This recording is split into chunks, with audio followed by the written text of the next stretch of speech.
Okay, so this is going to be my second episode of My Comedy Buddies, second full episode. I did some of the shorts while we were down at the festival, and it worked out great. I enjoyed it. I did one with Israel Goldman, was the first full episode. And I like the shit out of it. I would rather be doing this than not doing something.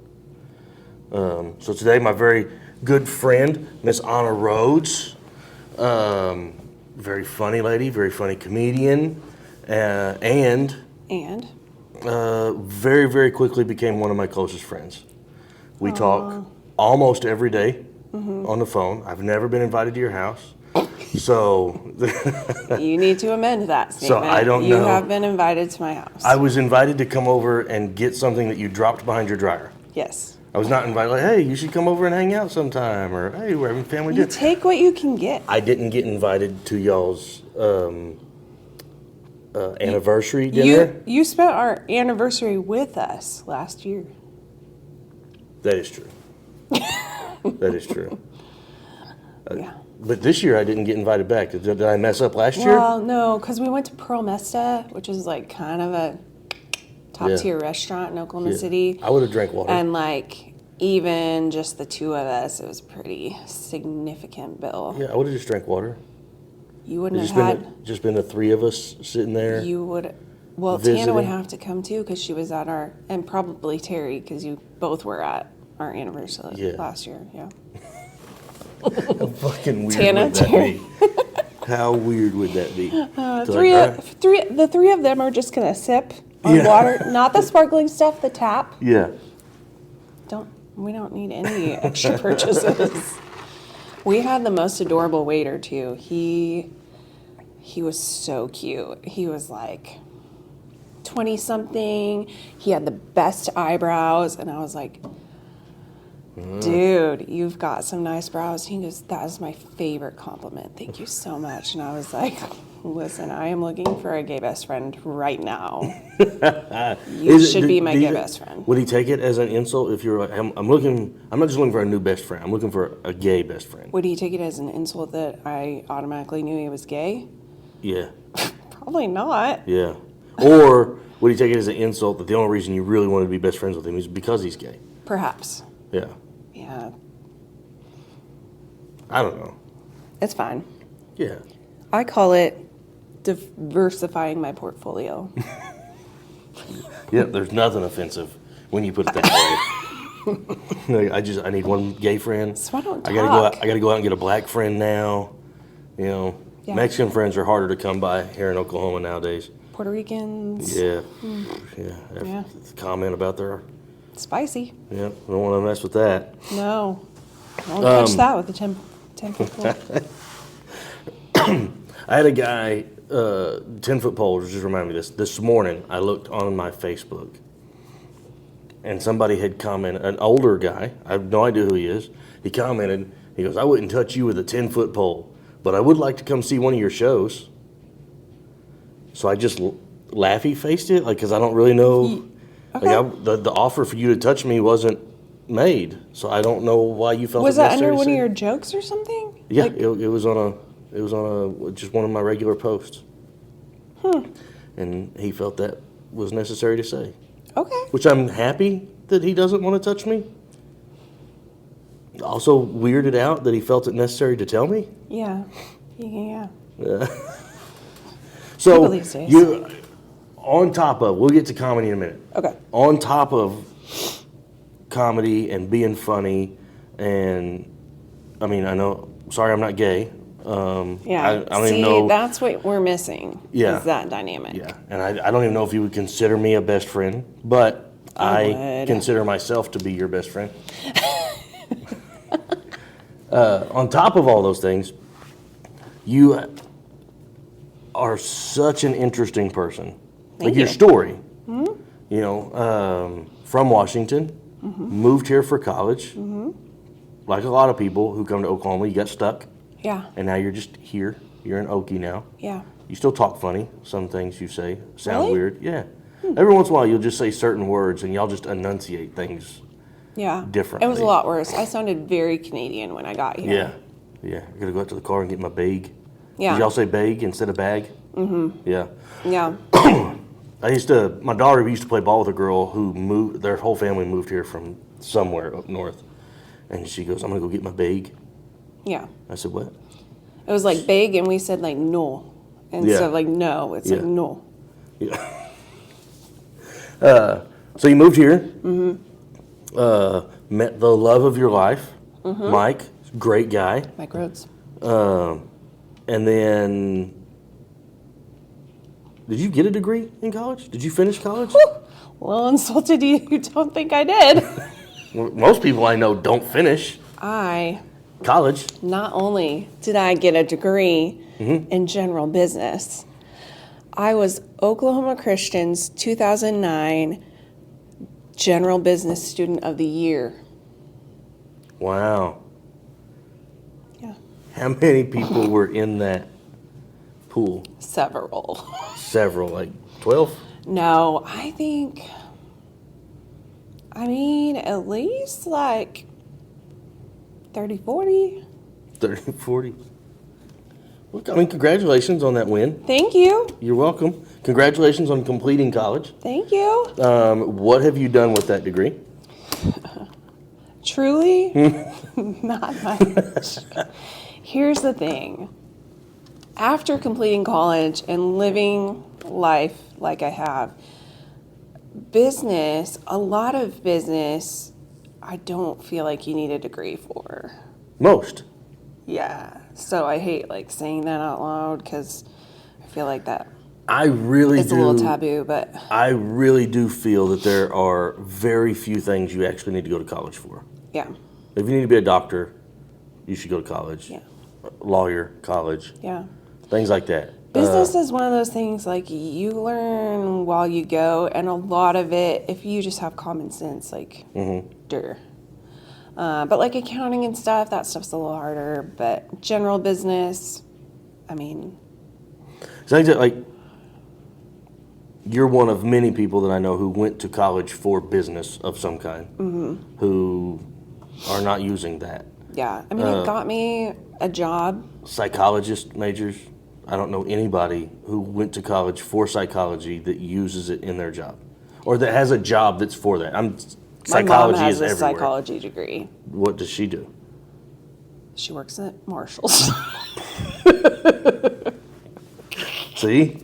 But before that, she was doing marketing, which I feel like there's a little bit of psychology in marketing. But also, when I talk to my mom, I think, don't you have a degree in psychology? Because some of the stuff she says is off the wall. And I'm like, yes, it is. You understand people, or you should understand people a little more. It's one than of you my do. favorite things when I call you or you call me and you're like, hey, guess what my mom told me today?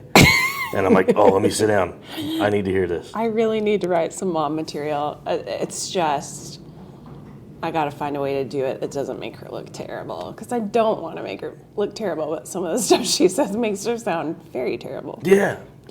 But I also think it's, how old's your mom? 60 something, 67. So, like I used to, there's this guy that used to come into a store where I was at all the time. And he was a cool guy. He was an old man. And he just said things different. Yeah. He still talks the way he's always talked. Right. The world has changed. Yes. You know, like, so when he was younger, like the N-word was a common thing used in white communities. Yeah. You know, he didn't say that because he was not a racist person, but he did call people of color colored. Mm-hmm.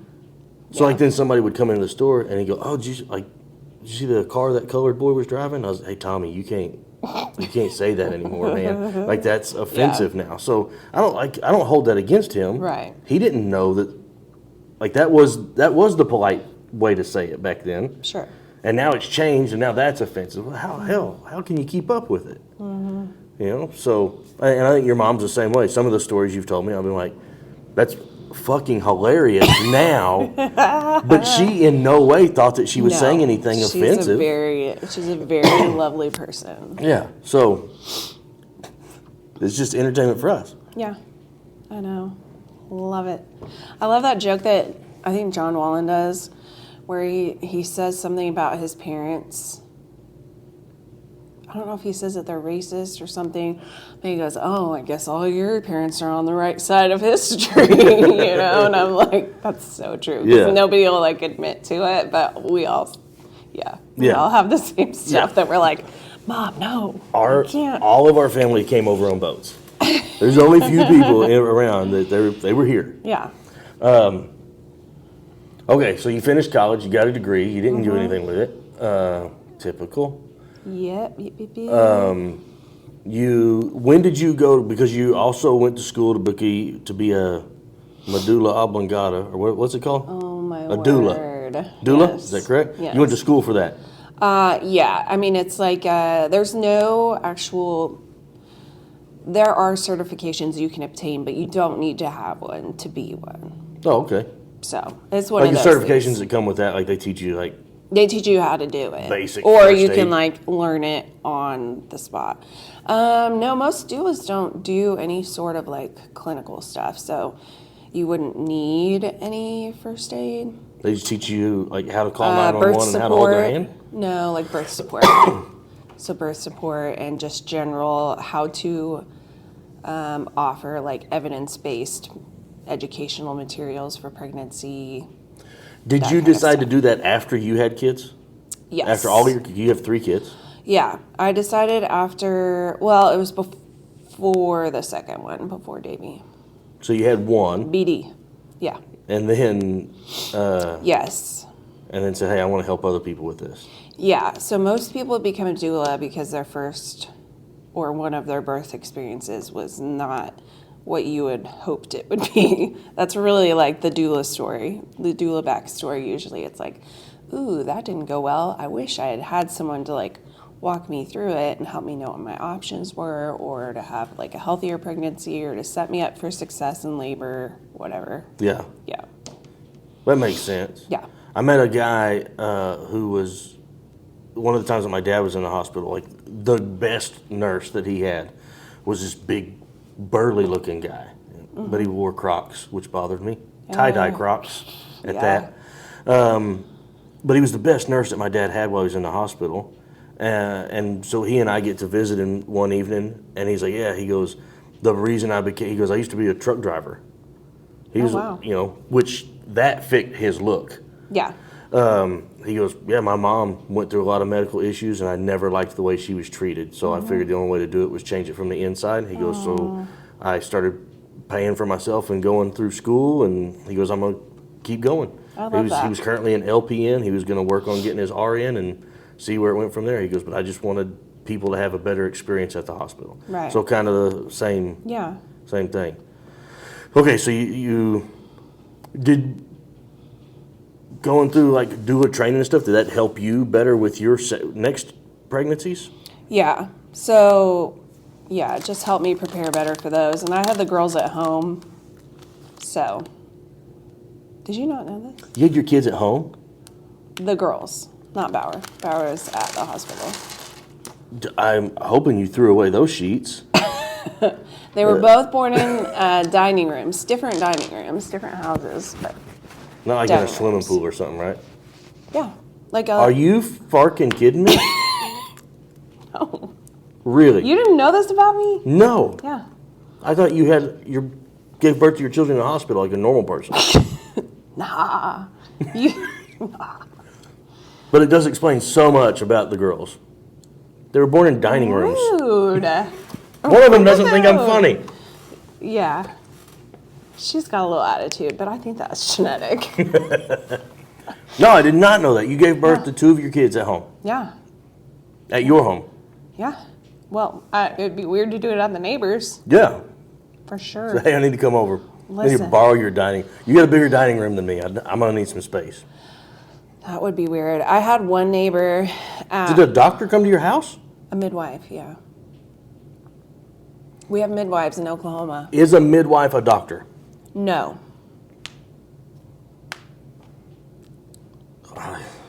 Okay, so here's how it works in most other countries. You have midwives who operate within the realm of a normal birth pregnancy. Okay. Any of that. If you don't have any complications, like they clear you to be covered by a midwife and not a doctor. You only go to a doctor if you need a cesarean section, if you have some sort of high risk complications, any of that. So that's most other countries. So for like all your regular checkups and stuff, you went to a doctor? No. You didn't go to a doctor at all for your pregnancies? For 2 of them? For 2 of them, no. Really? Yeah, they test you for things like the normal. The midwife test you? Yeah, so you know how you go to your regular doctor and you have to pee and they test your pee for protein and all that, and then you do what else? You do the gestational diabetes testing. You do gosh, now I'm spacing because I've been out of the game for a while. They do out of the game for a while. Well, because I did it after, even after I had my own kids. And now you don't put your services out there anymore? No. Because you've midwifed. Yes. Have you delivered kids? No, I'm not a midwife. Or I was never. I was training to be. That probably messed up our audio. That's all right. I was training to be a midwife's assistant. So midwives have assistants, kind of like doctors have nurses. Mm-hmm. So that it's an extra set of hands, someone to help chart. So you're charting everything during birth. You're So it's like going to a doctor, but they come to you. Yeah, exactly. So you're keeping track of everything. That way, if anything were to happen, you have everything documented as to what was going on. You know that they did everything their due diligence before something happened or whatever. And everything went fine. Yeah. Okay. Birth, yeah. Quincy, she was out start to finish an hour and 20 minutes. Do you get drugs when you give birth at home? Hell no. So you did your second 2 were all was Bauer natural? Your first one? No, he was He had not. drugs. Yes, very early on.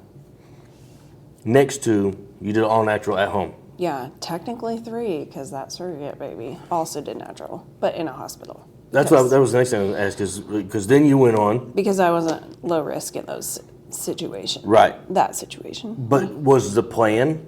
Because then you went on. Oh, you and I are skipping because we know what it is. Yeah. You went on and you were a surrogate for another couple to you carried their baby. Right. Was the plan to do the same with that child as you had done with your last 2? No, I think they wanted to be more comfortable with a birth center scenario. Mm-hmm. But when you've gone through infertility, I think it makes you very on edge of something going wrong, And so they felt better with the hospital plan. So it was always planned to be in the hospital, but still I didn't want to do any drugs. No. Yeah. Okay. So then, during the pregnancy with the surrogate baby, you start having complications. Yeah. How early in the pregnancy did you start having complications? It was the end of the first trimester, so 13 weeks into the pregnancy, so not very long. And I didn't have any complications with her. I got really sick. Mm-hmm. So I got COVID, and I had a heart valve issue already. And when I was sick with COVID, I needed fluids and stuff because I got so sick. And when you're sick with COVID and you're pregnant, your immune system's already at risk, but when you're pregnant, it's worse. Mm-hmm. And so I was getting IVs, and at some point, one of those IVs, they think introduced staph bacteria into my bloodstream. And it went and it lodged itself right in my heart valve, the one that's kind of wonky.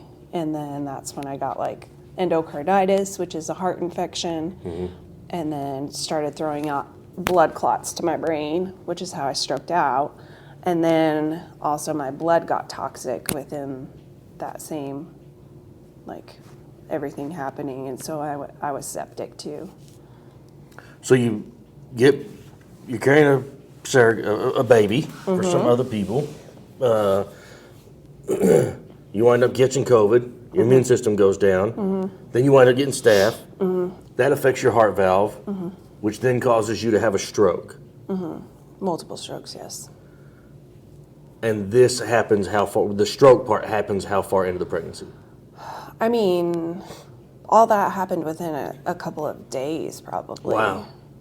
So it was like I had gone into the hospital, and Mike was like, hey, she's not feeling good. And they kind of were like, I don't know, here's some fluids, and sent me home. And we have since like looked at my labs, and my labs were like red flags for sure. Mm-hmm. And so anyway, they shouldn't probably have sent me home. But then I started talking crazy, and he was like, one of the things he said, he was like, well, you wanted to get the kids out of bed. And if you know me, I would never get my kids out of bed. Like, once they're in bed, I'm like, Yeah. But he was like, you were trying to get the kids out of the bed, and then you were talking about, like, your legs being pastries. That's not normal. And then apparently I told Bauer to take me outside and put me in, like, one of our patio chairs out there and, like, turn me towards the house, like, which is brick. Just, like, turn me towards the brick. And I just wanted to sit there. Just weird stuff. How much did it freak your kids out, that whole thing? Do you think they were pretty freaked out by it? I feel like Bauer was the only one who kind of, like, Knew what was going on? Knew something was wrong, because he kind of just kept, like, touching his head and going, like, there's something not right. And he was, like, touching, what was weird was he was touching whatever side I had, like, the most strokes on. He was like, she's just not acting right. And he kept touching his head. And Mike's like, isn't that weird that he was, like, touching his head and saying there's something wrong with Mom? That's pretty wild, yeah. Yes, kids are very intuitive. Then you wind up having to go someplace else. Yeah, so I was in, like, the hospital by our house. I don't know how long, like a week or something. Mm-hmm. And then I wasn't getting better, so they had to life flight me to Kansas City. Okay. Yeah. So you are a prime example of why Roe v. Wade should be reinstated. Absolutely. Not because you were trying to have an abortion, No. but because there was certain medical treatments that they would not do for you Right. because you were pregnant. Yeah. To my understanding, that's what was happening. Yeah. They were like, we can't do it. Like, she's a pregnant person. We can't. I think it had to do with the amount of medication they could give me. Right. They couldn't give me so much because she's pregnant, and, like, our standards say that you have to follow this. And so, and then they thought I needed this surgery on my heart. And so they're like, no one here's going to do it for you. Like, Yeah. So they were like, well, someone in Kansas City will do it. Okay. And so you go to Kansas City, you have all the procedures, you get better. Yes, I Baby didn't have makes the heart surgery because I ended up getting better after they apparently could adjust my medication. Mm-hmm. So I didn't have the heart surgery till after the baby. Right. But you were treated. I was treated. You come out of it taken fine. care of. We both The survived. baby lived. Mm-hmm. But here they were just like, we won't even chance it because. Sorry. Yeah. Yeah, we're going to base your medical decisions based off of people's political views. Yeah, and because here's what I understand about an some embryo medicine. that would not survive without me because she was too little at that time. Right. You know, like, she couldn't survive on her own. Here's what I understand about some medicines and why they won't use them. There's some medications, depending on the dosage, as to what it's being used to treat. Mm-hmm. So there's some medications that, over a certain dosage, it could be used for aborting a pregnancy. Mm-hmm. Under a certain dosage, it's used for treating you to make you better. Right. They just don't want to do it at all because it's a gray area.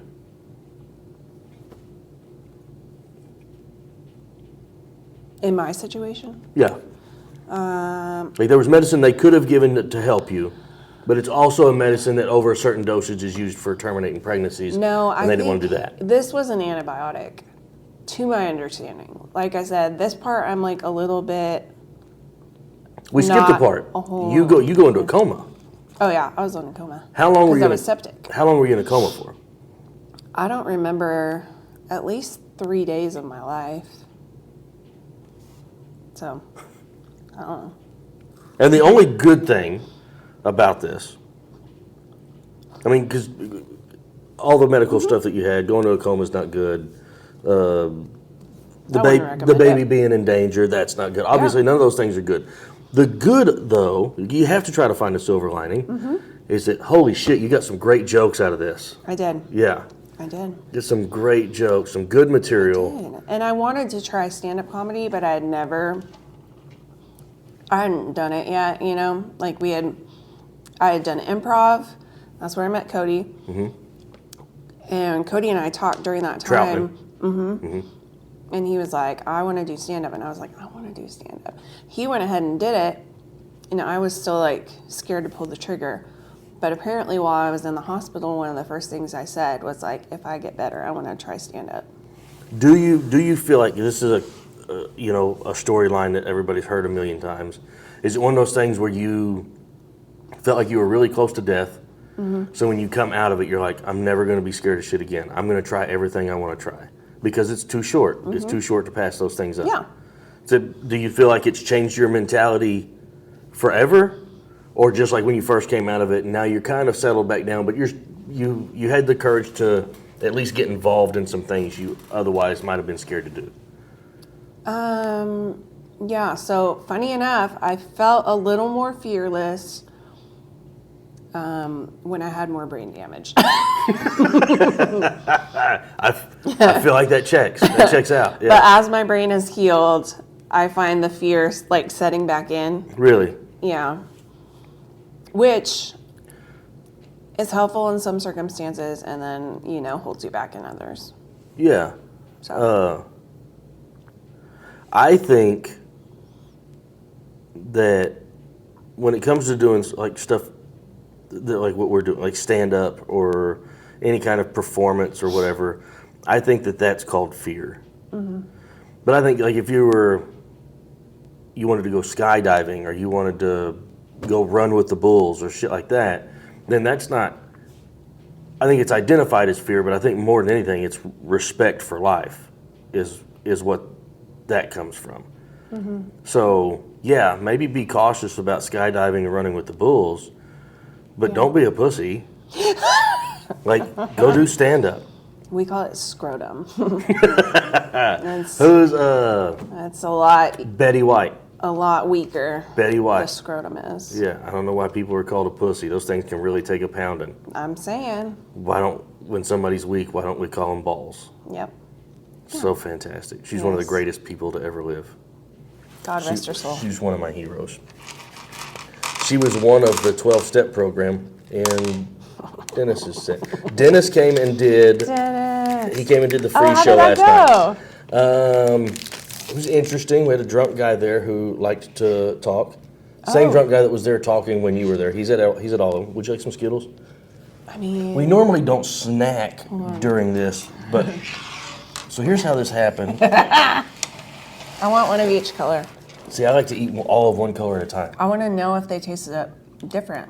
Because haven't they said that Skittles are all the same flavor? They just make them different colors? There's no way that's true. Didn't they say that? Somebody said that. That person lied to you. Whoever said that.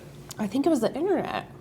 Well, by God, if it's on the internet, it must be true. Hey Yeah. Siri, are all Skittles actually the same flavor?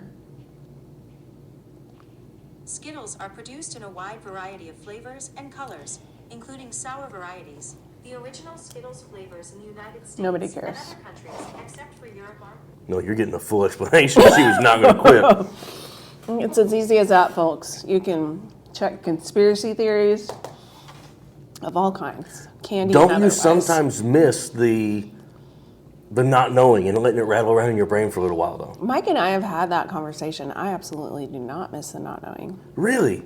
When you said that you couldn't think of the word Roomba, Yeah. I was like, why don't you just take out your phone and say, vacuum thing, Yeah, never. automatic vacuum thing, and it would have said Roomba.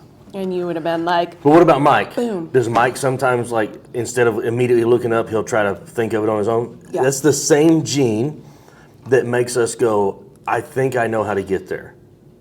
Ew. So I'm not putting in the GPS until I have to. And Mike he is the worst at directions, so. Yeah. But So that's very annoying. I like to try to figure it I hate out. that gene. I would actually like breed that gene out of humanity if I could. Here's the problem. Which means I would probably eliminate men. What if because I mean that's what you'd have to do. But what if the phones go down? What if something happens, the phones go down? You wouldn't be able to find your way out of your bedroom. I would not survive an apocalypse. This is very obvious. The blue definitely do not taste anything at all like the green. You don't have green. Because I ate them all. What? Do you have $6 to go get another bag? Holy shit. So the plan was we were going to meet at a restaurant today where we have both performed. It's a bar and grill type deal. Awesome venue. I go in. I'm like, hey, is it cool if we sit up in the corner and do a podcast? This guy doesn't know what a podcast is and thinks that I'm going to interrupt a big show that he's got coming in tonight. And I'm like, no, we're just going to sit down and have lunch. Is it cool if we set up a camera? Can't comprehend it. So we're like, well, shit. We got to get it done today. We got to do this podcast. Anna comes up with a great idea of, hey, let's go to a hotel. And I said, well, I need you to call your husband and make sure that's fine first. That's not exactly how that went down. Then we come in to the hotel and we're like, hey, can we just use your office or your, No. what's this called? It's a conference room. A conference room. But you need to tell them how you asked the lady first because Okay, it's better. so here's, I was trying to It's sell it. better. I was trying to sell it. A man and a woman walk into a hotel. Yeah, and I was trying to sell our situation. Very awkwardly, Not mind thinking you. about how it would be perceived by other people. I said, hey, this is the only day I've got her. And they were like, oh. And I was like, wait. I just now realized we're in a hotel. That's not what I meant. So, anyway, I was like, hey, we'll buy drinks and snacks from here since you're letting us use it. I had no idea it was going to cost more for a Twix, a Skittles, and 2 drinks than it would have if I'd have bought you lunch at the restaurant. Yeah. It was, which, I mean, not quite, but it was $20. It was $20. For 2 candies and 2 drinks. Yeah. I mean, mind you, this is like That's a king size. this is a king I size think Twix. It's I think got they call it a shareable, and A you sharing have size. not offered. No thanks. help yourself. No thanks. I'm Why? gonna keep eating my Skittles. Because you don't mix chocolate and Yeah. Oh, I went to Fruity? the bank this morning, and the lady drops a handful of candy down the deal. I thought they were mints, which I like. I like mints. dog treats. I open one. No, fuck, God, that would have been hilarious. I open it, throw one in my mouth. When I look at it, I'm like, oh, it's a gumball because it's like a colored circle. I'm like, cool, so I'll eat gum too. I bite into it. It's some kind of weird chocolate thing, which is fine, except You it's couldn't not what I tell was it was chocolate? expecting. No. It looked like a little gumball. Oh. And I bit into it, and it was chocolate, and I was like, huh, this gum's bad. You know, because it caught me off guard. Yeah. So anyway, Sorry about that. you come out of a coma, Come out of the coma, you go straight into comedy. straight into comedy. Yep. Well, yeah. I recovered for like a year. How long had you been doing comedy when you and I met? What month do you think we met? I have no idea. It was here in Chickasha. We met at Legends. You don't remember? Wow, insulted.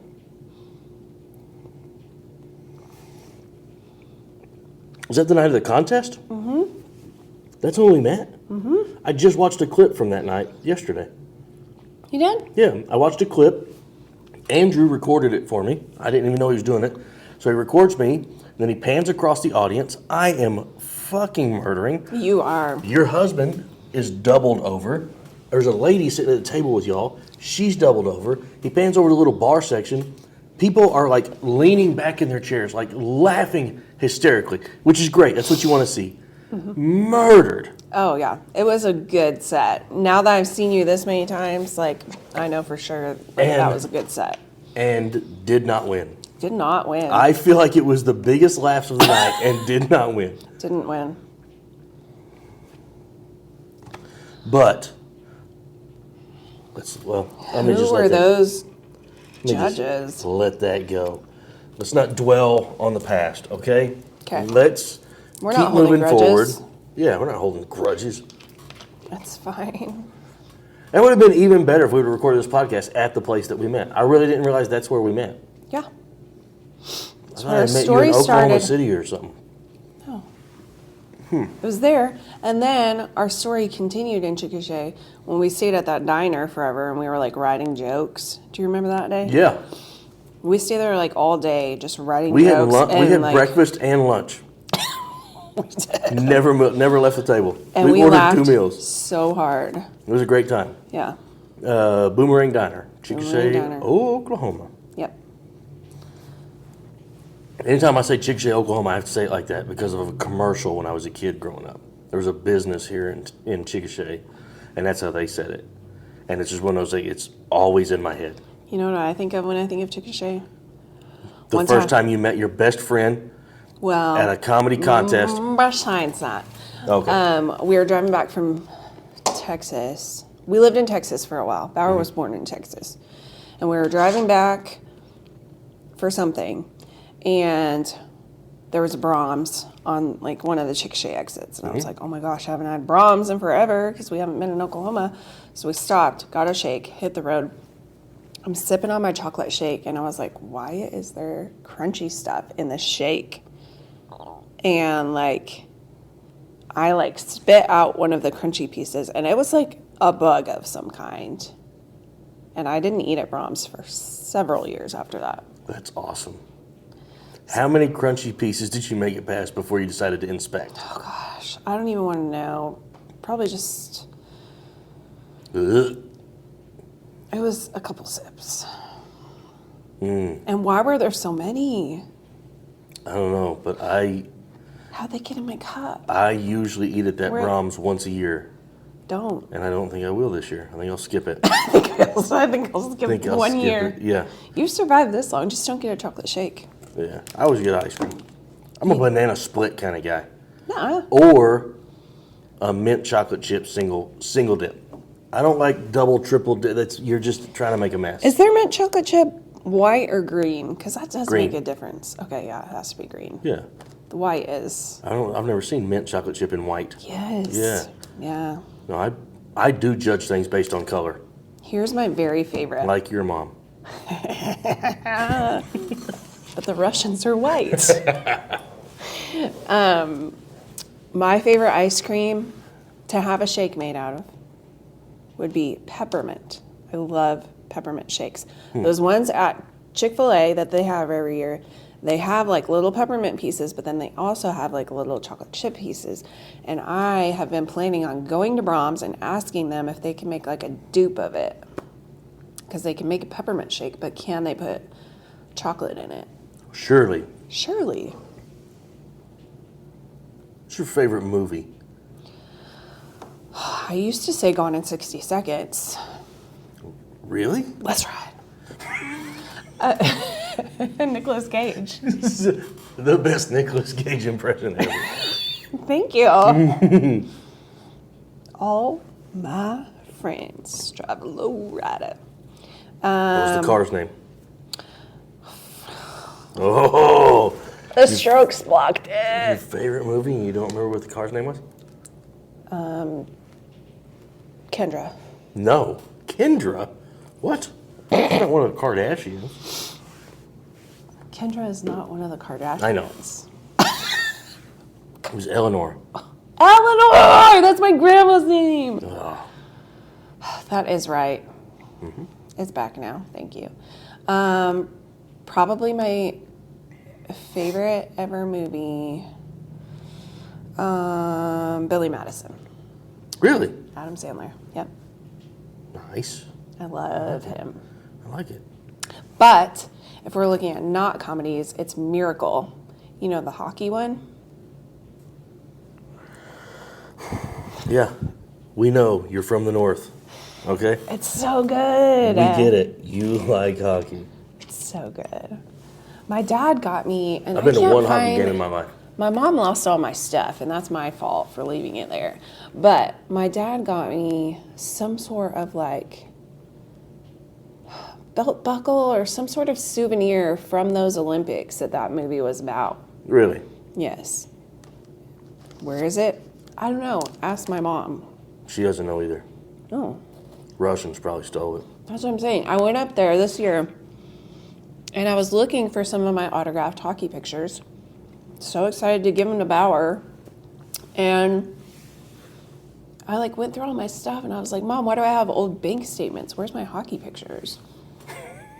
And she was like, I don't know. Are they not in your boxes? And I was like, no. So all the good stuff is gone. So you went up this year for your high school reunion. Mm-hmm. How'd that go? Did you enjoy it? 20 years. Yeah, it was awesome.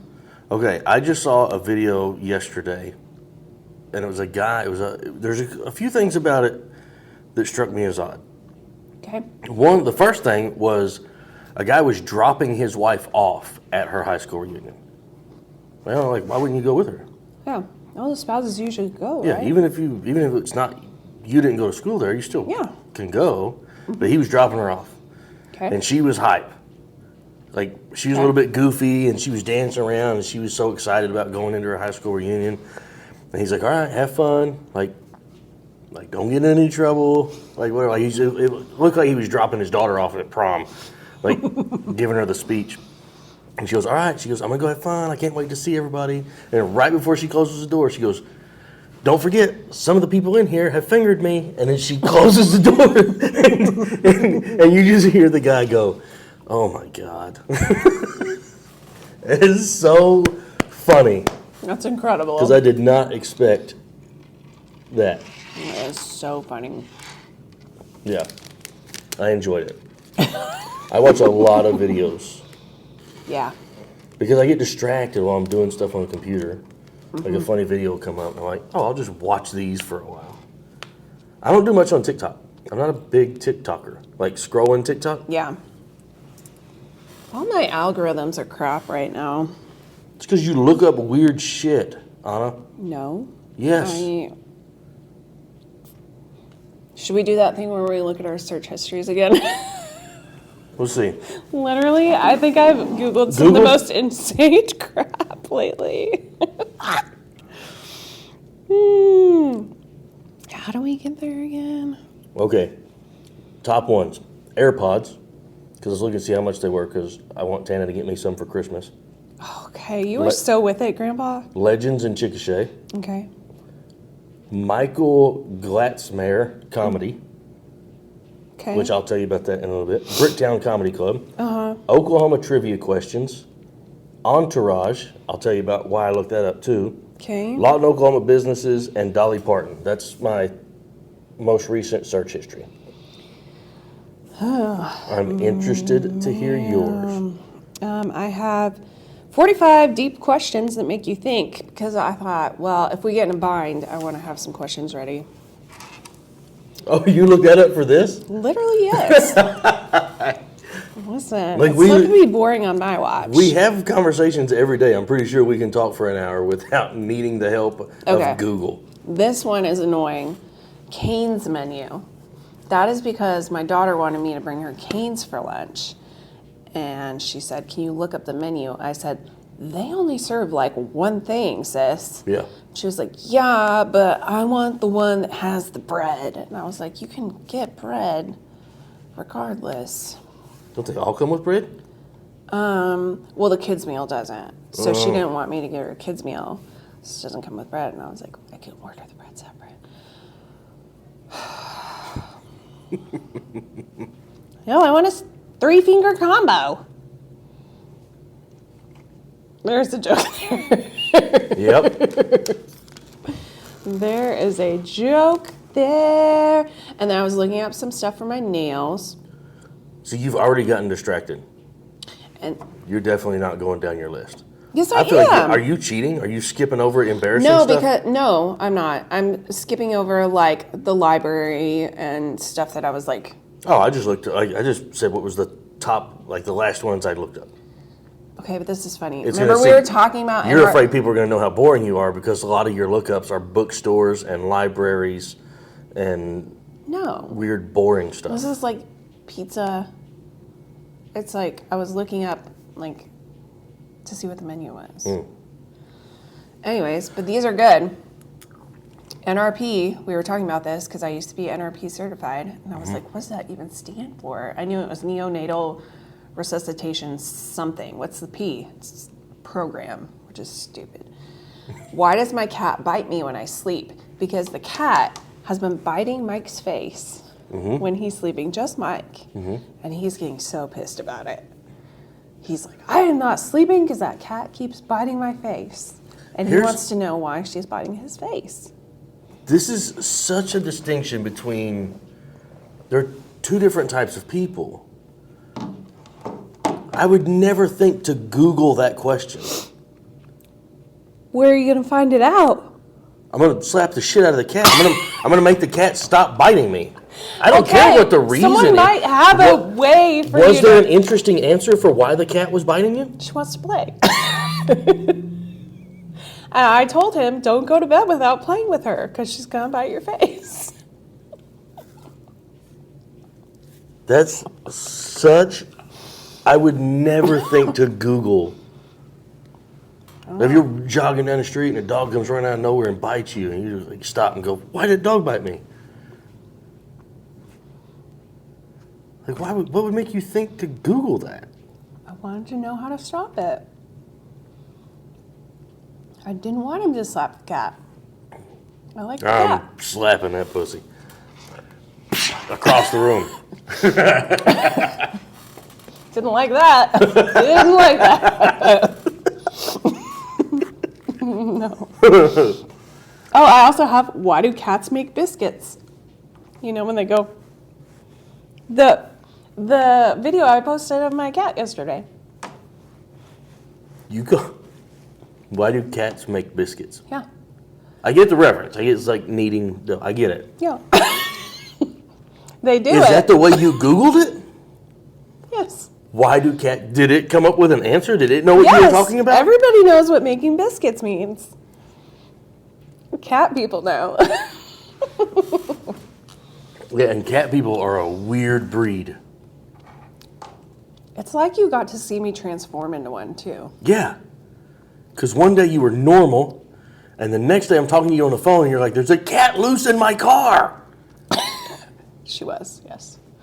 And I'm like, what would make you do that? And then you tried to blame it on your kids. Yeah, and then after some self-reflection, here's what I think happened. Mike started working a lot, and I needed something to distract me from the fact that he was ignoring me. So I got a cat. Ignoring you, a.k.a. working? Yeah. You might not believe this, but I'm kind of needy, as in, like, I need a lot of attention. Yeah, wouldn't know. You hide it well. Oh, which, hence comedy, and also animals.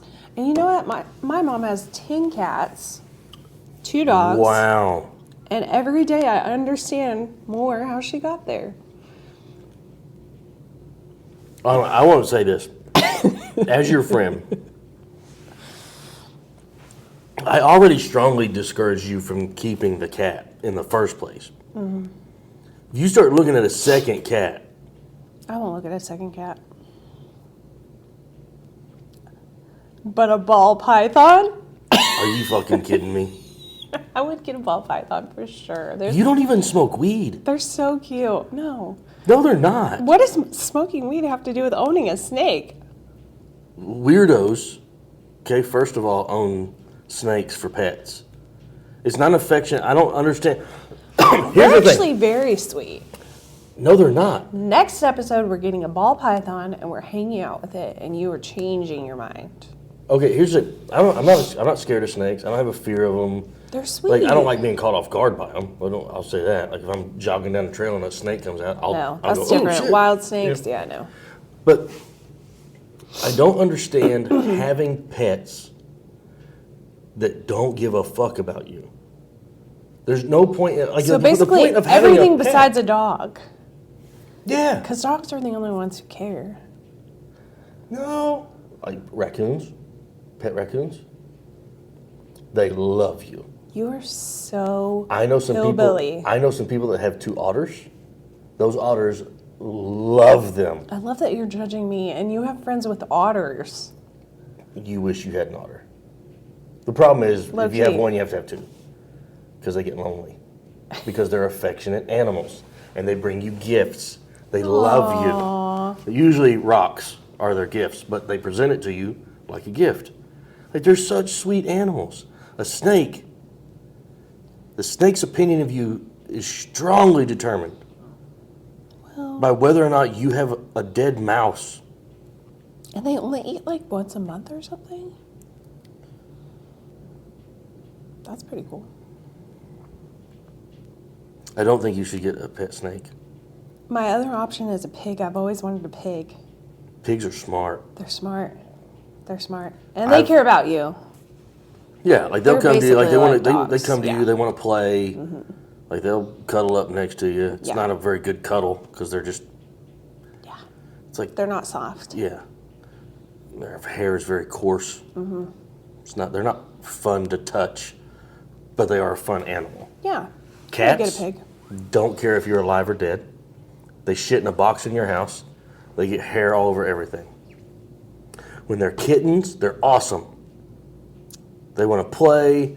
They want attention. They love it. And then they become cats, and they're assholes. Yeah. It's the same as your kids. Yes. Kids are awesome. They're fun to play with, and then they become teenagers, and they become assholes. And you're just like, ugh, why did I do this? Yeah. You know? But then when they give you a grandchild, it refires you back up. You're like, oh, this is awesome. That's everything, isn't it? Is it really as great as everyone says? It really is. It is. It 100% is. Man, I think I was meant to be a grandma. I don't think Because I here's was the meant thing, to and be a I've told mom. several people this. I might have told you this already. Like my daughter was very loving kid. She was a very well behaved kid. She was a good kid. She was a jock. She was like top notch athlete. Went to college, played ball. She raced go karts. She played soccer. She played softball. She played every sport she could play. She accomplished everything she wanted to in all of them. She constantly made me proud. Like she was always doing something. I was like, fuck yeah, that's my kid, you know? And then the first time I saw her with her son and being a good mom, overwhelmed. I was like, I've never been more proud in my life than seeing my kid be a good parent. That's so sweet. That was the most, That's you so can't sweet. feel more proud, I don't think. Not that I've seen so far. It was awesome. Aww. And then she went right back to doing shit that she used to do all the time to get on my nerves. So, like, I mean, I got over it. Here's what I love is right now, and I know that this might change, but right now, I am my grandson's favorite person on the planet. Aw. Nice flex. Like when I walk into the room, he like pushes away from other people, wants me all the time. Nice. And it is so much fun watching that get on everybody else's nerves. Everybody else is like, God damn, what am I, chopped liver? I'm like, yeah, I mean, basically. When Pop's in the room, yeah. You ain't shit. Like, I can feed him. I mean, she still Who gets the most annoyed about it? I Like think one of the uncles? no. I think my wife, Tana. I think she's like, are you kidding me right now? Like, cause she'll be holding him and everything will She's be like great. the sweet, nurturing one. She loves him so much. And then and they get along great. And then as soon as I walk in the room, he's like, ah. And she's like, what the fuck? It's awesome. Yeah. I love it. Sorry, Tana. Here's a conversation I saw some other comics having. Okay. Let me ask your opinion on this. All right. I don't care how it sounds. I'm just interested in your opinion. I want, not only do I want to do a good job and want to be a good comic and write good jokes, I want to be known. Is that, like I feel like some people are like, no, I just want to go and I want to do a good job and I want people to like my art or my show or whatever. Like they also, like they don't want to walk through the store and people recognize them and know who they are. I do. I want that. Right. There's nothing wrong with that, right? No. Okay. Next topic. I'm just kidding. It's going to shock you, but I also like to be known. Yeah. I just go about it different ways. Yeah, how? What are you doing? What are you out here doing to draw attention? Well, really anything I can. Having a home birth, Weirdo. being a doula, being a surrogate, like all these things, like I do them because I want to do them, but I do them because also I like gathering experiences, and I feel like it makes me an interesting person. I agree. And then Is that? I But that's also what you do. like- You do it because you want you to be more interesting to other people. Yeah, both. Like it's Yeah. the gathering of experiences, and it's being interesting to people, and then it's also I like being a part of a community, like a different community. So there's all these there's a birth community, and those people are all there's people within there that everybody knows, and so you're friends with them. Or in comedy, there's a comedy community, and you meet people and you vibe with people, you partner with people, whatever. And then there's I don't know what else. There's the community of people who all we all went to college together. I like being a part of all these different types of communities. Yeah. My dad was the same way. He was on the board for the Hispanic Chamber of Commerce in our city. Yeah. You told me about that. He is not Hispanic. Nor could he speak Spanish. That does make it a little more funny. He could not speak Spanish, but he knew business, and he wanted to help the Hispanics in our community because we had a very large Hispanic population. Still do. So, But he was in that, and Mustang Club, and Rotary Club, and church groups, and he was the same way.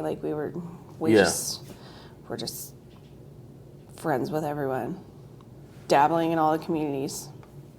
I used to, we used to joke about it all the time. Nobody wanted to go to Walmart with me, because when we go to Walmart, it was going to take an hour because I would run into several people that I would know. Yeah. And everybody wants to stop and talk and visit. I loved that. I loved walking, and this was before I was doing comedy or anything. I just knew a bunch of people. I mean, I'm from a town of 100,000, so it's not like it's a huge town. It's really easy to know a lot of people. So then we would go, and my kids would just be like, oh, Dad's talking to somebody else again. And, Tana, it would drive her crazy. But I liked that, and I think now it's the same thing. Now I'm just doing it a different way, because now I'm not in a business where I'm in people's homes all the time, or doing business solely in that city or town. Now I'm doing another way. I'm gonna tell you one of the greatest experiences I've ever had as far as meeting people. I used to work in a small grocery store in Lawton. It was called Taft Grocery, and it was famous for our area, right? So, and it was I worked in the meat department. We cut meat. We had the freshest meat. People would drive to buy, and it was a very small corner store in a neighborhood. But we also had, this meat market. And the 1st and the 15th, when people would get paid, there would be a line out the door, and we would work from open to close on those days. Steady flow of people. So, and there'd be 4 or 5 of us working behind the counter. So you get known from that, right? Because people are like, oh, they might not know your name. That's my meat guy. Yeah, that's my meat guy. So Tana and I, years later, are in St. Louis, Missouri. We're leaving St. Louis to head home, and she sees a Kmart that's going out of business. And she's like, oh, we should stop in there and see if they've got any really good deals on stuff. And I'm like, oh, I think that's a great idea. Let's go see a clearance store when we're traveling and see how much shit we can fit in our car. I thought it was a terrible idea. But anyway, I didn't say that at the time. As a matter of fact, I think this is the first time I've ever said it out loud. But don't worry. that, Tana? But don't worry, she doesn't watch my podcast, so it's no problem. She'll watch it because I'm on it. That might be true. Oh. We're walking through Kmart. We're on that main front aisle, right in front of all the registers. And somebody goes, hey, meat man. which just that being yelled out in a public place is enough to make you go, what the fuck? I turn around and look, it's somebody who recognized me from the grocery store 8.5 hours away from where we currently were. Mm-hmm. And they knew who I was. And I was like, that was wild. That was one of the greatest experiences of your life? To be recognized away from home. Like, it's just, there's another good one. When I first started comedy, I had some shirts made. I think they just it said outlaw comedy on them.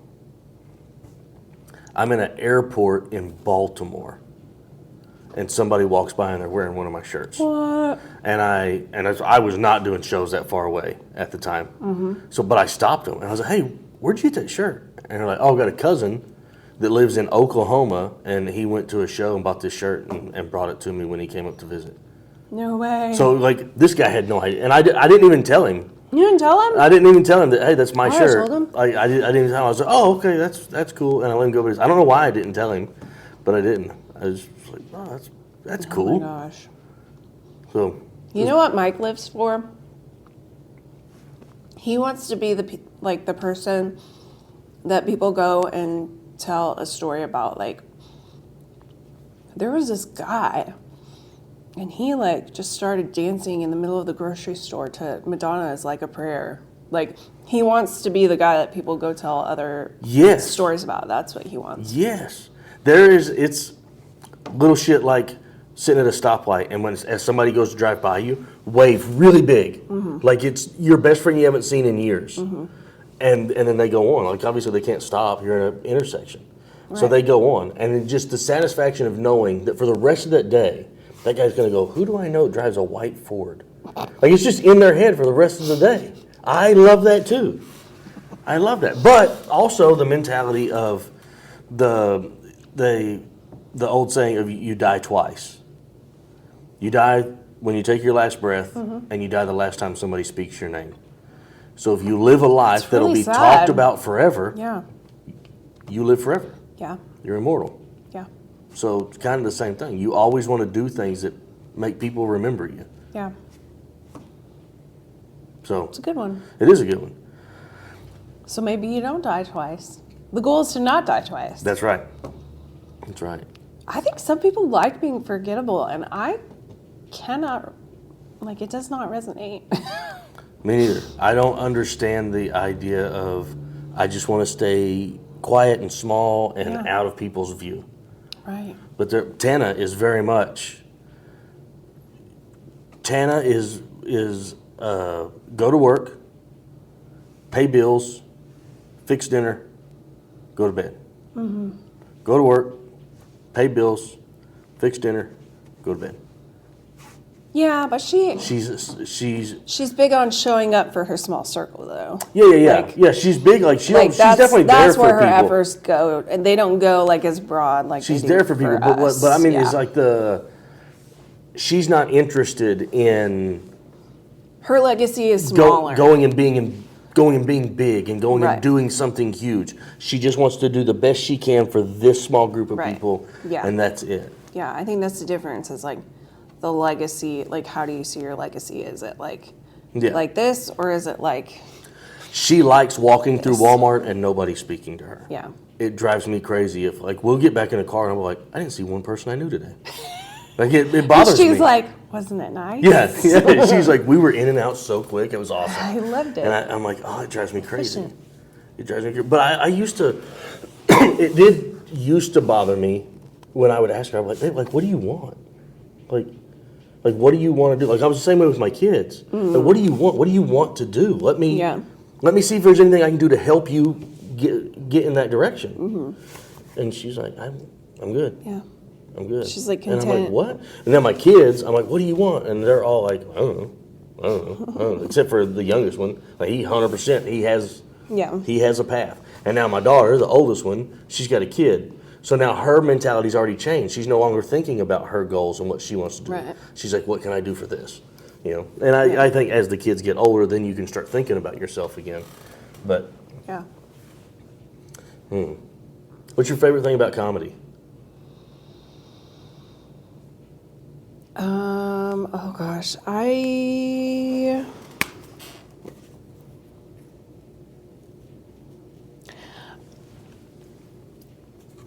I just feel like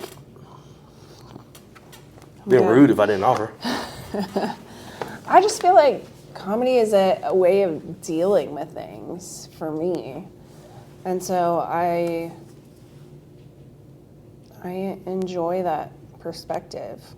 I just enjoy the perspective that it puts on things in life. And I think I've been listening to a lot of David Sedaris lately. You know who that is? Nope. He's like a writer for the New York Times and stuff.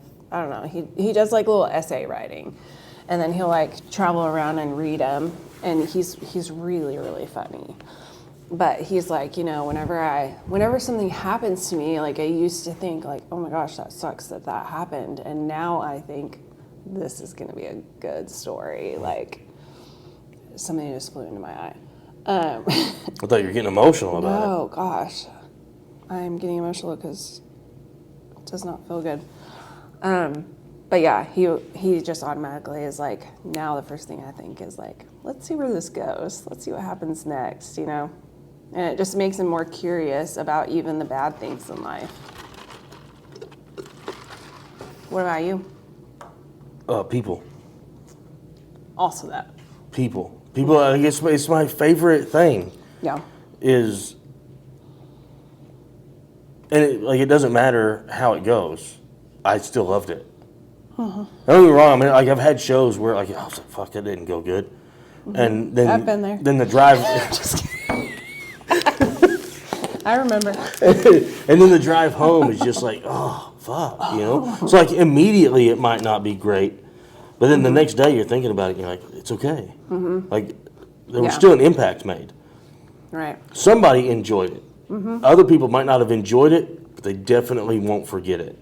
I just enjoy, that's my favorite thing. Yeah. Is knowing, like I even do a joke, like some of you might not be able to, the forever belt. It's like some of you might not understand that, but later on tonight, some of you are going to think about me. I like that idea. I like the idea of they're going to get home, they're going to do something or say something, and it's going to remind them of a joke that I told, and they're going to laugh again. Yeah. I love that. I love that too. That's my favorite thing. Yeah. That's my favorite thing is them going to work the next day and going, "You're not going to believe what I heard last night." I like that. I love that too. Or the people that come to you afterwards and they're like, "You hit it close to home on that one," because it's shit that they've experienced. Like you just spoke for them. Yeah. It's so awesome. Yeah. I love that. I love seeing I love seeing people smile. I love seeing people laugh. Have you ever been in the middle of a show and you like there was one laugh that you heard more than anybody else, and like you're like, I've got to go find that person when this is over. Yeah. Like I need to go. I need to put a face with that laugh, because I've gone to people and I'm like, "Hey, what are you doing next weekend? I just want you to go. Like, just follow me around. You've got such an infectious laugh. I want it at all the shows. It's so great. I love it. I've seen that guy at a lot of your shows. I didn't pay him to be there. I still stick with this too. I tell everybody like my wife's laugh is my favorite laugh because I know 100% if she laughs, it's genuine. Right. Because she will not sugarcoat shit She's for heard me. all your stuff, yeah. So if she laughs, I know it was genuine. Yeah. Which, sometimes there's people will laugh at shows because they feel like they're obligated. And you're like, I can't tell if they really like that joke or not. Yeah. Oh, well, I'm fucking choking. Excuse me. Do you want me to get a... There's probably a defibrillator in the hallway if you want to try I it like out. that we work our way in here. They allow us to come in and use this room. Now me, I'm like, oh shit, they did us a favor. Let's get in there, set it the way we want to set it, do it, get out with big thank yous on the way out the door. You immediately come in, start snooping through all that shit. You went through every drawer in this room. I did. They have like good stuff in there. They have Hangman. They had another game. Yahtzee maybe. We have options. Clearly someone's had a baby shower here. They were a little like elephant. Like as soon as the podcast is over, we'll just stay here for another hour playing Yahtzee. Yeah. Why not? When was the last time you played Yahtzee? What's your least favorite thing about comedy? Oh gosh, the way it brings up insecurities about myself. Explain. There is like, I don't think there's very many times where I haven't like gone through my jokes, built my set, decided what I'm going to do that night, and then think maybe like 10 minutes before I'm supposed to go up, oh my God, none of these are funny. Like none of these are funny. Like I'm not even, why am I going up? I'm not even funny. Like I really feel that way. Yeah. And like I just have so much like doubt that creeps in, or I'm like, what am I doing? Like I don't have, like I don't know. It brings up so much insecurity. And then like I go and get it done, and either it does well or it doesn't. But nothing feels, even if I bomb, it doesn't feel as bad as those like 5-10 minutes before. Really? I don't know what that is. I wish I could understand it. But you've never let it keep you from doing it. No. You never had that feeling and go, "Oh, I'm just not going to go up." No. Well, it's okay then. Yeah. I don't know what it is either. I don't know. I've heard other people talk about it, so I know I'm Yeah. not alone. Yeah, for sure. And another thing real common with people is in the middle of it, not feeling like they deserve what they're getting. Mm-hmm. It's like a big laugh and go, man, like I don't, like why'd y'all laugh at that? Yeah. Like, it's a stupid thing I wrote It's a down one stupid time. I joke, didn't yeah. deserve that. Yeah. Or selling tickets at a No. show and going, like why? Like why are y'all buying tickets to see me? I don't deserve that. Yeah. I don't have any of those. I 100% feel like people should pay to see me. I know that I'm funny, and you should all want to talk to me after the show. Yeah. It's great. Until I'm at home by myself. And then I don't have any of that. Yeah. When I'm by myself, I'm like, what are you doing? Yeah. Are you wasting time? Are you wasting other people? So I have it. Yeah, see, you have it. Just not at I've never been nervous at It's a not show. at the show, yeah. I never doubted the jokes. None of that. But then when I'm by myself and there's nobody else there, because if I'm with somebody and we're talking, I'm distracted by it. Nothing else matters. Yeah. That's why I love this. When I'm on the stage, it's almost like I black out. Like, I'm not even in the same headspace I was before. I'm just doing the thing. I'm like doing my jokes. I'm like paying attention to what I'm hearing and seeing back. But like, it feels like maybe one of the only times in my life that I'm like embodied, like actually in my body. Most of my body is spent, or most of my life is spent like with like me as like a little observer of myself. Isn't that weird? It is. Do I sound like Crazy? I have schizophrenia right now? It sounds like there's medication should be involved for sure. Oh, I guess we'll find out soon. New therapist. Do you, like when you're on stage and you're performing, you are aware of that person sitting right there and like how hard they laughed, or if they didn't laugh, like you're aware of that too? Are you aware of those things while you're on stage? Most of the time, yeah. When you get off stage, do you remember it? Mm-hmm. Yeah. Mm-hmm. Well, I think had cut off. It was when you are on stage and you recognize this guy over here laughing or not laughing, and this person and how they reacted. You do remember that when you get off. Yeah.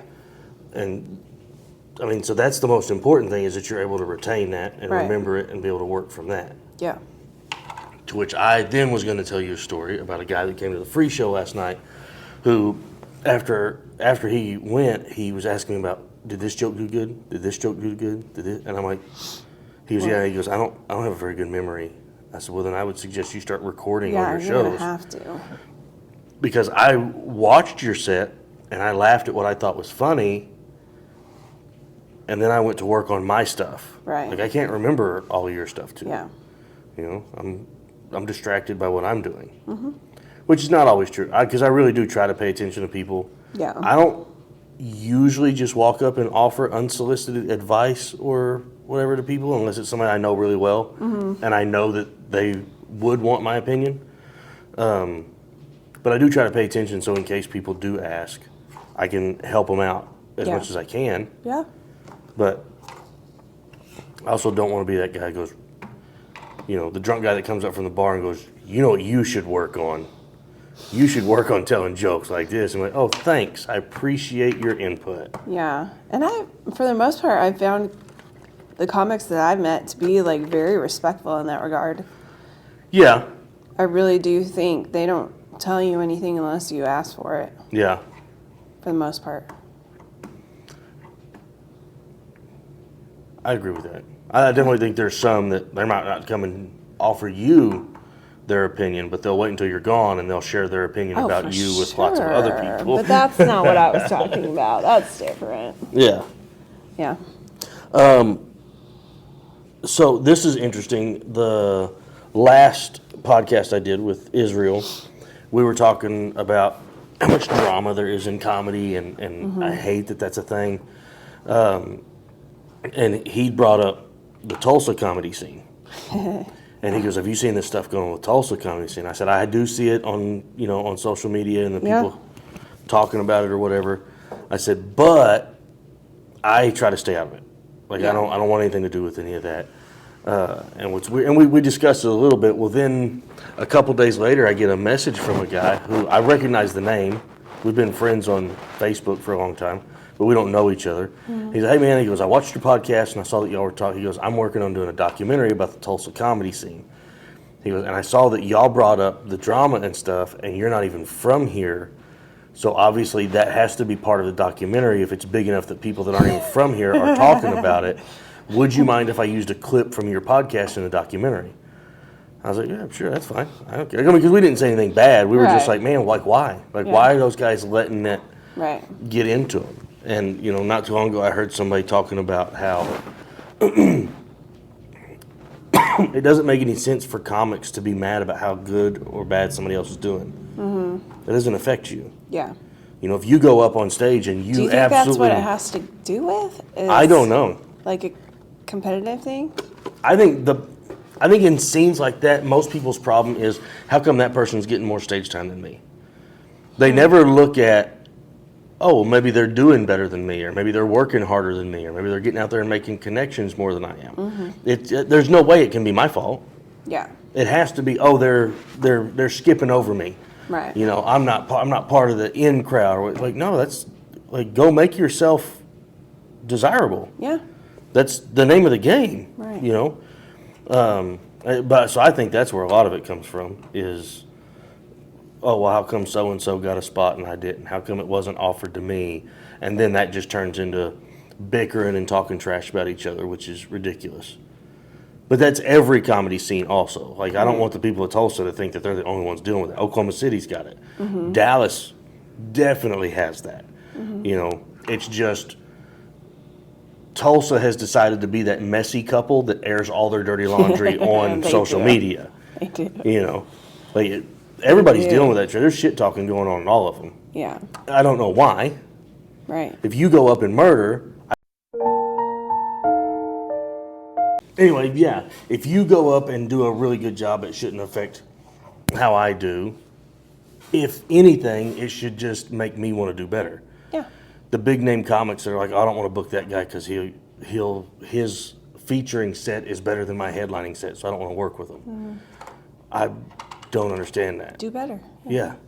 I've had people feature for me that had gone up before me and fucking demolished the room. And all I thought was, oh shit, I better step up my game. You know, like why would you look at it from a, Yeah. don't hate? Agree. Well, it's a scarcity mindset that there's only so much talent or fame or whatever to be acquired. Yeah. And when you think that way, that's how you act. There's only so many laughs. But if you don't have that perspective, then you don't have that same way of operating within a community. Yeah. I hate it. I think like which is nice when you put together your group of everybody who is rooting for each other, because then like you don't have to worry about that. Like that's all you feel is like, fuck yeah, man, you killed it, man. Like you did good on that one.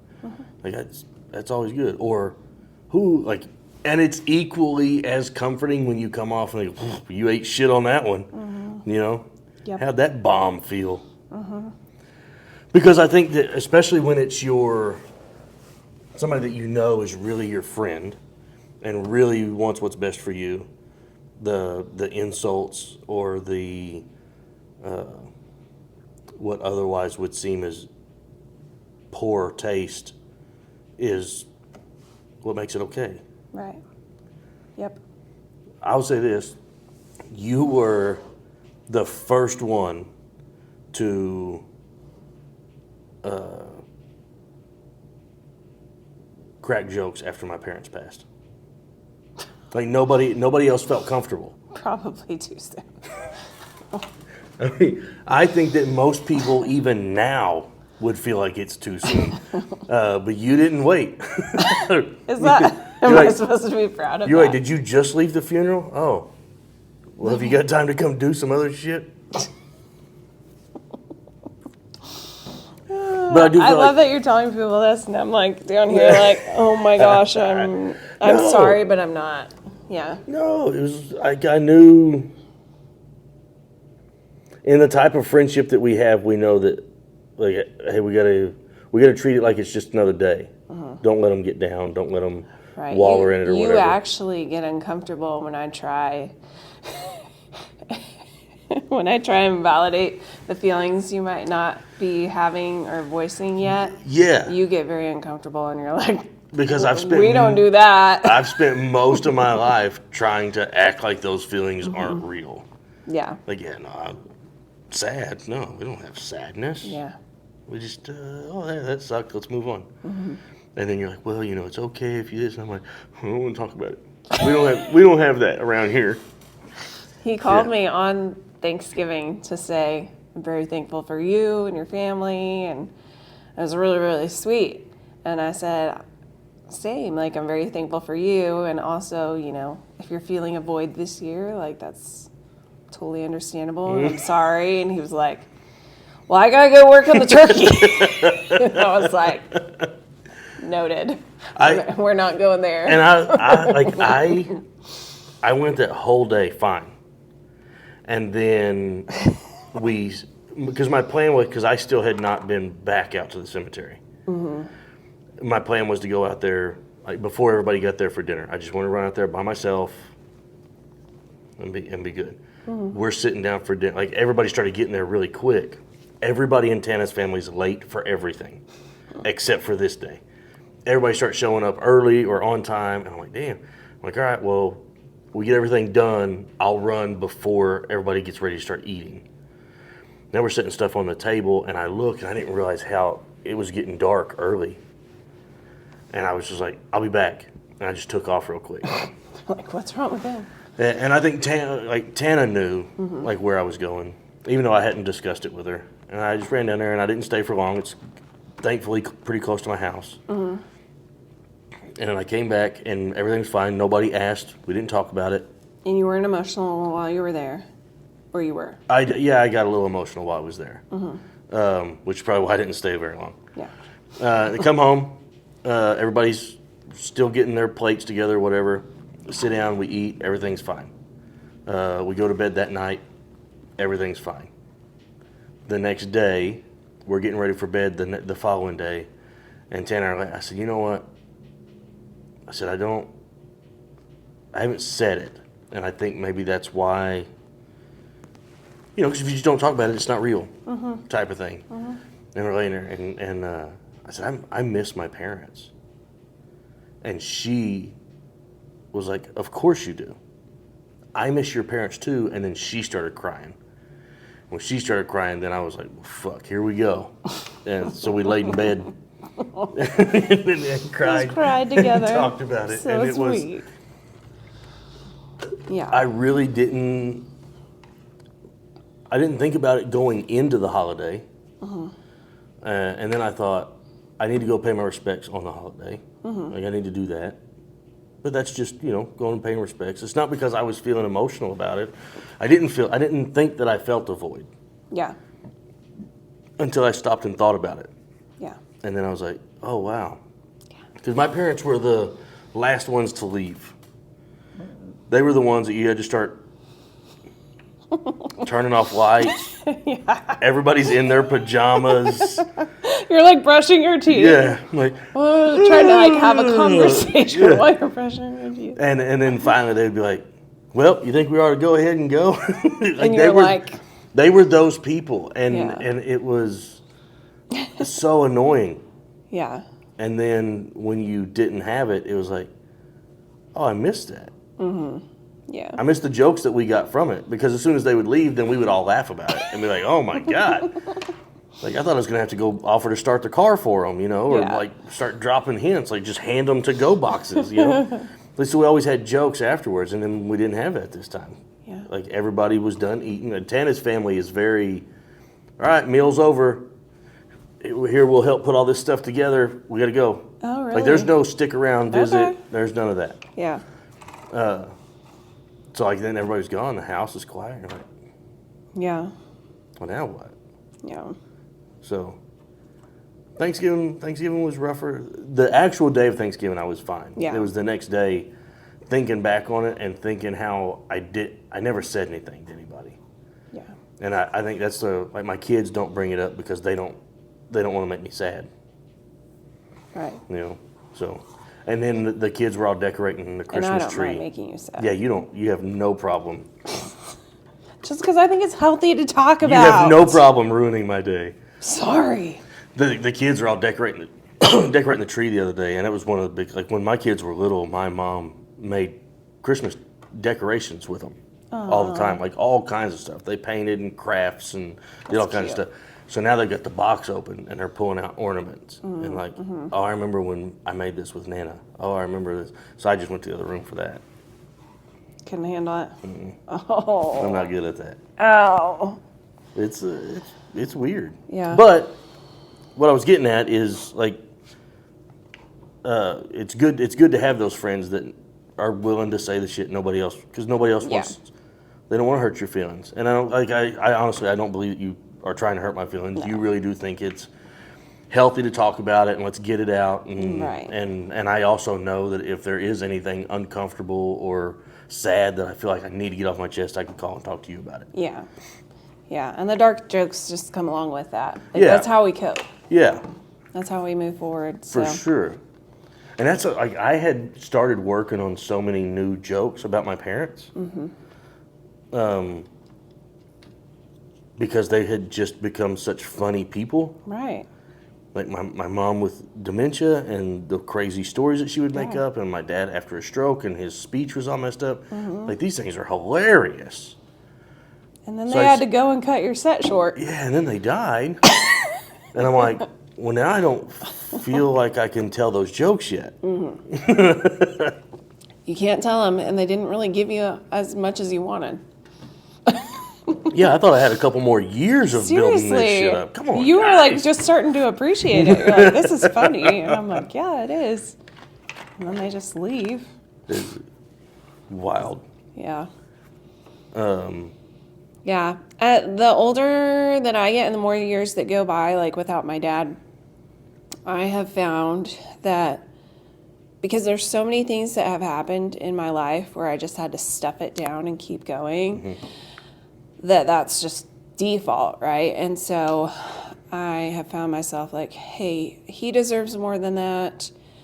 And my kids aren't going to get the chance to know him. And so I need to like be very intentional about sitting down and thinking about him and trying to like reserve space for that, to bring those memories back up, and also trying to incorporate him into more conversations so that my kids get to know him, because that's the only way they're going to know him is through me. Right.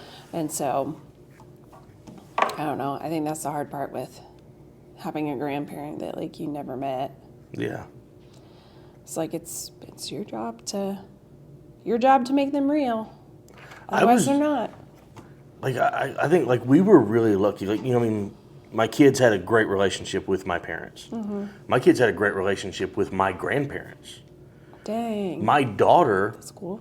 she was very young, but my great-grandma used to be my daughter's favorite person in the world. Wow. Like, when she was little. Yeah. My great-grandma was, when she was already in a nursing home. But she had a TV, and she was a huge Chicago Cubs fan. And she would not miss a Cubs game. So Oh, we that's would cool. my mom would take my daughter out there and just drop her off with her great-great-grandma. And my daughter would get up in her lap, and they would sit there, and they would watch Chicago Cubs, That's wild. and so I don't even know if Corinne really remembers those moments, but I remember the relationship that they had. Yeah. So, like, we've been super lucky on getting to know Yeah. everybody. So, I mean, That's cool. what about Mike's parents? Mike's parents are both still... No, his mom passed away like 6 years ago. And she was a really sweet Nana. She was the sweetest lady. And then... So, Bauer, does he remember her? Yes, I think Bauer and Davy both do. Quincy doesn't really. She was only like a year old. Yeah. But, I mean, the good thing about having technology now is that we have pictures and videos galore, you know. So, but yeah. So, and then Mike's dad's still alive, so they still have him. But your mom living so far away. Yeah, my mom's never here. Mike's dad travels a lot, so they really... We have some friends in Texas, actually, that kind of have taken them on as grandkids, basically. They have 2 daughters that aren't married or have kids or anything. And so they just kind of took our kids and have spoiled the snot out of them. That's the kids, or that's the family that they go to every summer for a week. Yeah. And I get like a week off. And it's lovely. It's phenomenal. And they get spoiled. And they actually come back acting better, not like, you know, when you send kids to grandparents and they're like little brats when they come back because they've gotten everything they wanted. No, like this family makes them be like respectful and nice to each other and all the things. And I'm always like, Maybe y'all should spend 2 weeks a year there. truly, Yeah. truly. So they have the best time and come back better for it. So What do you think has been the hardest part parenting? oh my gosh, everything.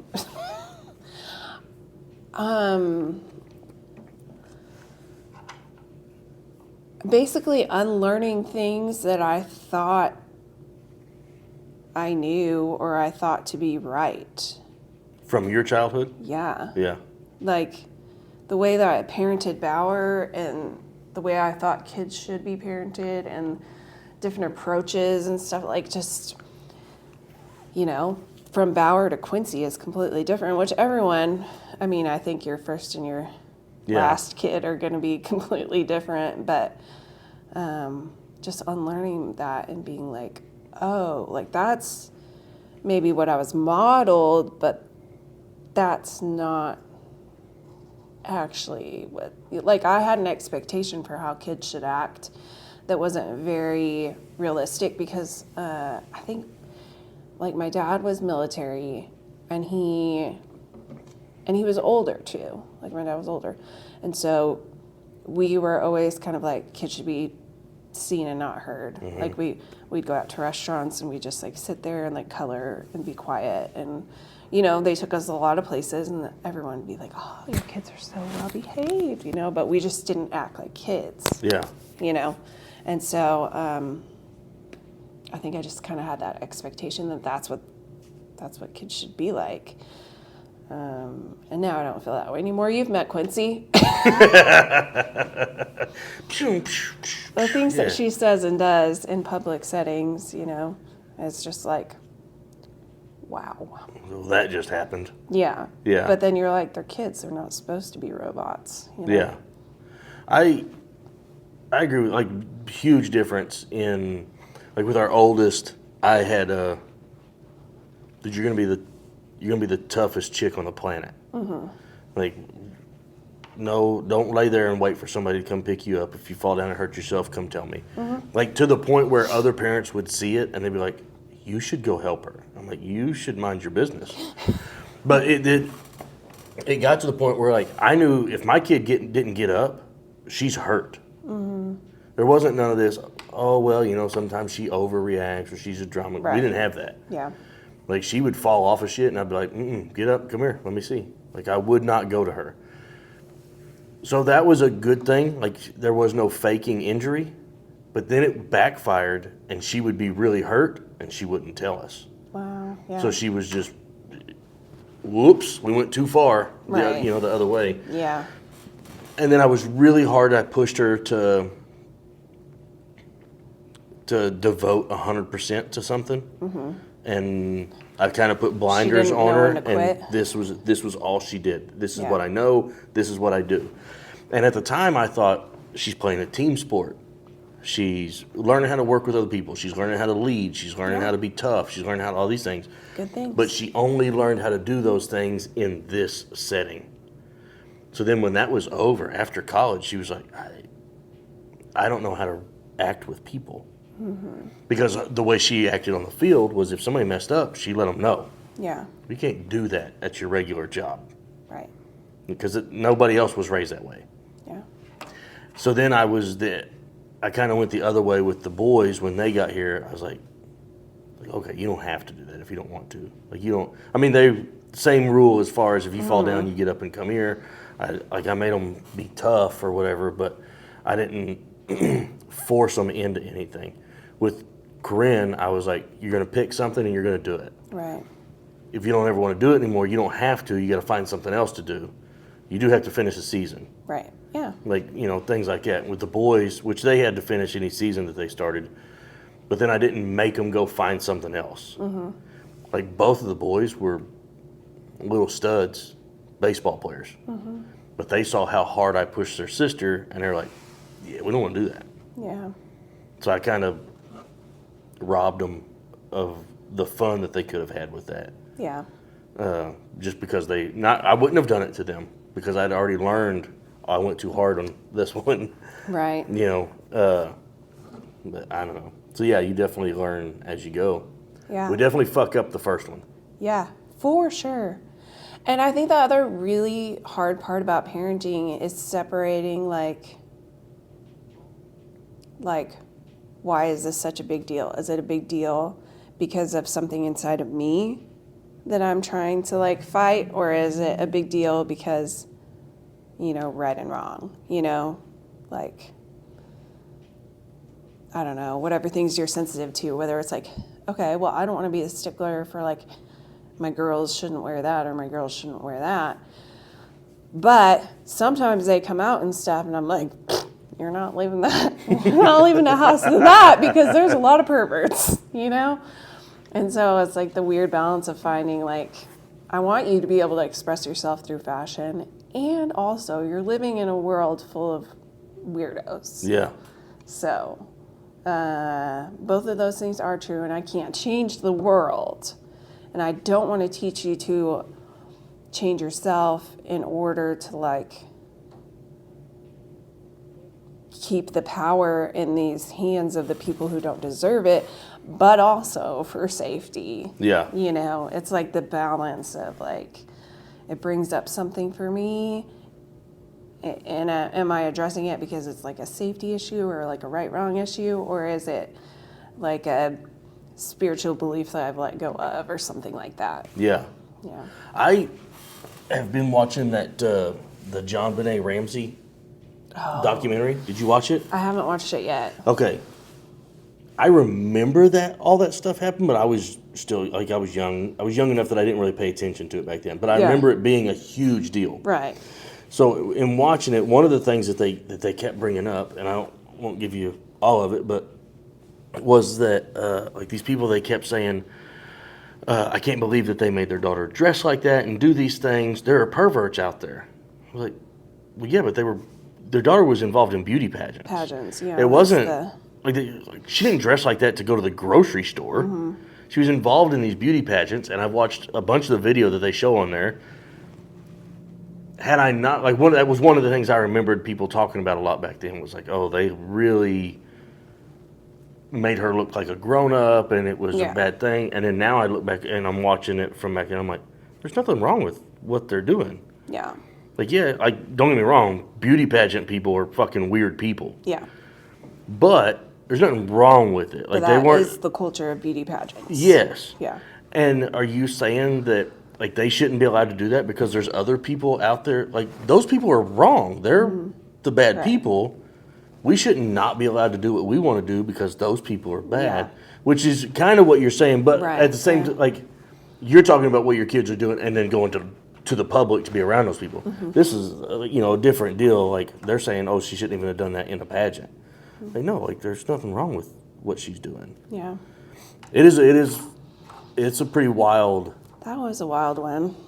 How the police handled it and all, like, it's crazy. I Like, need it's to watch definitely that. one you it's should on watch. my list for sure. Definitely one you should watch. I'm about halfway, because it's 3 episodes. I'm halfway through. I watch it at night when I go to sleep. I'm about halfway through the 3rd one right now. Just not enough to murder stories. I do that with a lot of documentaries. Yeah. Because Tana's not usually interested in those. So I have to watch them when she's asleep. Yeah. Well. Okay. Now that we've chopped this up into 3 videos on one recording device and another video on a separate recording device. Who knows how long this one's going to last. Yeah, I'm going to really put my editing to the test. I am going to try to have this all done and edited today and upload it this evening. Wow. Which, like I said, the cover sheet, the opener's already done. I made that before. Sweet. The editing thing has been a challenge, but I'm learning as I go. You're doing good. Proud Making of it you. happen. Making Proud of it you, happen. Gramps. Thanks. Just an old grandpa from Elgin. What do you got against my town? I just love it. I just like the first thing I remember about Elgin is we came for a baseball tournament, and I was like, well, holy shit. There's someone in the Sonic stall on a horse. That is the real deal right there. There's a bait shop not too far from my house. It's a little over a mile. Bait shop is code for a bar. They also sell bait. How bizarre. Yeah. So I'm watching the other day, our volunteer fire department's right behind it. So we're over there getting some stuff loaded or whatever, and I watched the bartender escort one of her patrons out to their vehicle. He's got a beer in his hand and he's staggering. And she escorts him all the way and helps him into the driver's seat.